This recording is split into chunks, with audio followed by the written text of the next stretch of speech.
Welcome. So let me ask you something as we get started today. Have you ever stood up after sitting for a while and just felt surprisingly stiff? Or maybe getting out of bed in the morning takes just a little bit longer than it used to. Bending, stretching, moving around, it just kind of feels different than it did a few years ago, right?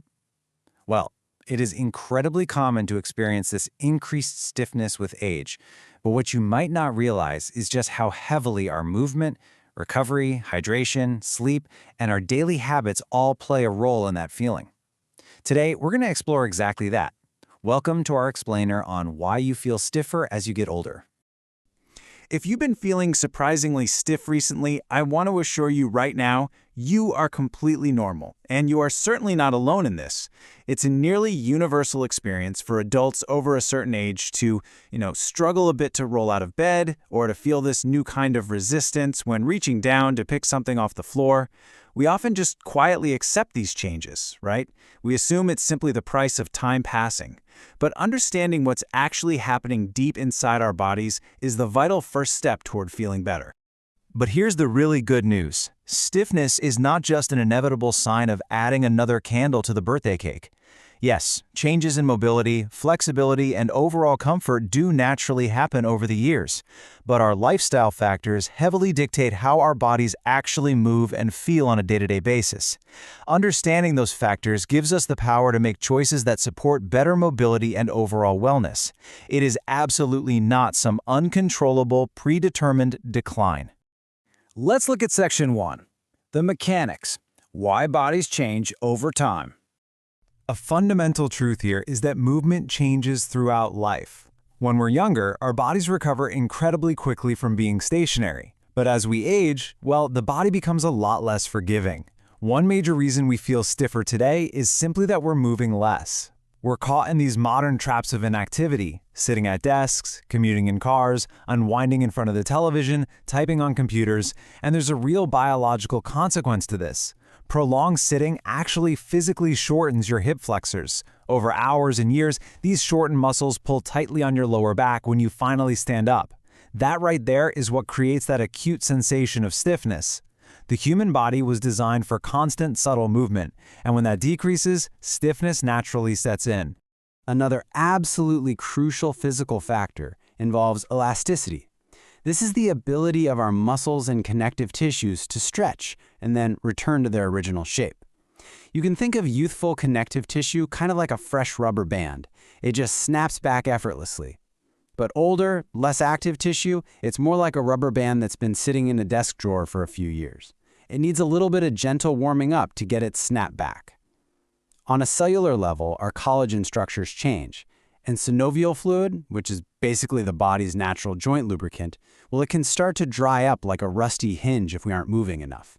But regular, gentle physical activity helps circulate that fluid, preserving your elasticity for as long as possible. Moving on to section 2, let's explore factors beyond just aging. Because physical movement really isn't the only piece of the wellness puzzle here. There are several hidden influencers quietly dictating how you feel. First up is hydration. Consider this. The shock-absorbing discs in your spine are mostly made of water.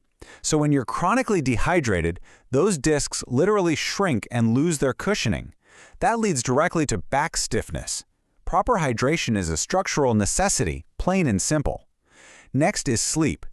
Poor sleep directly impairs how your body repairs itself overnight, and a lot of adults notice significantly greater aches and discomfort when their sleep quality tanks. And finally, there's recovery. Movement and recovery have to work in strict partnership. The body desperately needs those opportunities to restore itself after activity, so you don't build up this cumulative, lingering stiffness. And we absolutely have to acknowledge the profound emotional toll on our physical frames. When we carry psychological stress, that emotional weight quite literally translates into physical weight. Our muscles carry that tension. You know the feeling? Your shoulders start creeping up towards your ears, your neck gets totally rigid.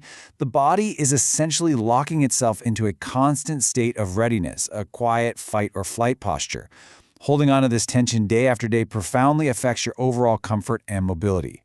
So stress management isn't just a mental health practice, it is vital bodily maintenance. Which brings us to Section 3, Simple Habits for Maintenance. Now, maintenance doesn't require extreme, punishing workouts or highly complicated fitness programs. True bodily maintenance is found in the gentle rhythm of simple daily habits. We're talking about taking regular walks, stretching gently in the morning, prioritizing your sleep quality, consciously managing your stress, drinking enough water, and just finding reasons to move consistently throughout your day. It's amazing, but your body responds incredibly well to this kind of foundational, regular care.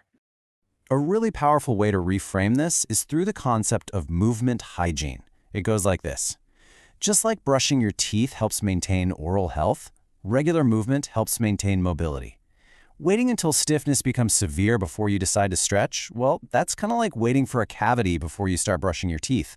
Small, consistent daily actions matter immensely. A vital part of this journey is adjusting our expectations. Look, moving exactly like you did at 20, that's not the goal. It's an unrealistic expectation that almost always leads to frustration or worse, unnecessary injury.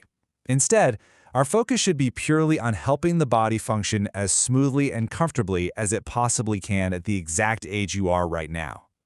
And that is a deeply healthy and totally realistic objective. And that leads right into our final section, Section 4, the goal of healthy aging. Ultimately, healthy aging is an act of stewardship. It's all about taking intentional care of your body and really listening to its signals. The true goal isn't just putting more years on the clock, it's about preserving the quality of life within those years. It's having the mobility to get down on the floor and play with your grandchildren. It's being able to tend to your garden without wincing in pain every time you stand up. It's about remaining independent for as long as possible and continuing to enjoy the activities and the people that bring meaning to your life. If you found the insights in today's explainer helpful, please take a quick moment to like it, subscribe for more content, and share this with someone in your life who might really benefit from these practical perspectives on healthy aging, recovery, and sustained mobility. I want to leave you with this thought. Motion is often one of the best gifts you can give your body. So, what is one small, gentle movement you can give yourself right now to thank your body for tomorrow?